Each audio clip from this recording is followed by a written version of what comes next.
रात अपनी पूरी शांति के साथ पसरी हुई थी। पहाड़ी के नीचे तालाब के पास हल्की हल्की लहरें पानी की सतह पर अटखेलियां कर रही थीं। चांद की रोशनी तालाब के पानी में चमक रही थी, मानो कोई चांदी की परत बिछी हो। हल्की ठंडी हवा चल रही थी जो हर चीज को और भी जादुई बना रही थी। रिया और करण तालाब किनारे एक पुरानी लकड़ी की बेंच पर बैठे थे। दोनों चुप थे, लेकिन उनकी खामोशी भी बहुत कुछ कह रही थी। रिया ने पानी में अपने पैर डुबो दिए और चांद की ओर देखते हुए हल्के से कहा, करण, सोच रही थी कल का दिन कैसा होगा। करण ने उसकी ओर देखा और मुस्कुराते हुए पूछा, कल? कल तो वही होगा जो हम आज सोच रहे हैं, लेकिन तुम किस कल की बात कर रही हो? कल सुबह की, आने वाले कई सालों की। रिया ने एक गहरी सांस ली और बोली, दोनों की।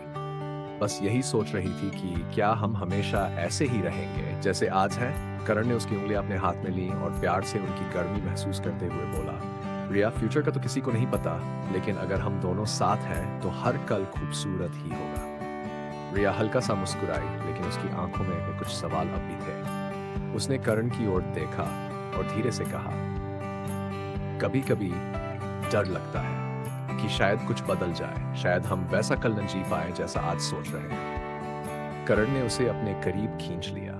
रिया उसकी बाहों में सिमट गई। करण ने उसकी आंखों में झांकते हुए कहा, अगर तुम्हें डर लग रहा है तो इसे अभी दूर कर देते हैं, क्योंकि मैं ये कह सकता हूं कि चाहे कुछ भी हो जाए, मैं हमेशा तुम्हारे साथ रहूंगा।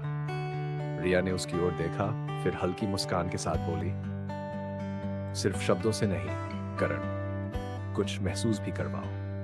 करण मुस्कुराया और धीरे से उसके चेहरे को अपनी हथेलियों में लिया। उसने उसके माथे को चूमा, फिर उसकी नजरों में गहराई से देखा।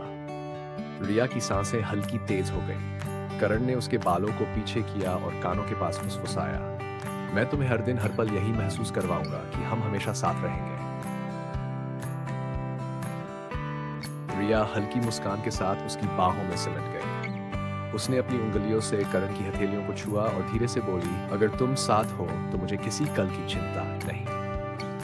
तालाब की लहरें धीमे धीमे बह रही थीं, जैसे उनकी बातें सुनकर हल्की मुस्कान दे रही हो। चांद अपनी चांदनी उन पर बिखेर रहा था, जैसे इस लम्हे को और खूबसूरत बना देना चाहता हो। पहाड़ी से आती ठंडी हवा उन्हें और करीब ला रही थी। उस रात वे दोनों अपने भविष्य की नहीं, बल्कि उस खूबसूरत पल की फिक्र में खो गए थे। और शायद यही सबसे जरूरी था, कल की चिंता छोड़कर आज को पूरी तरह से जीना।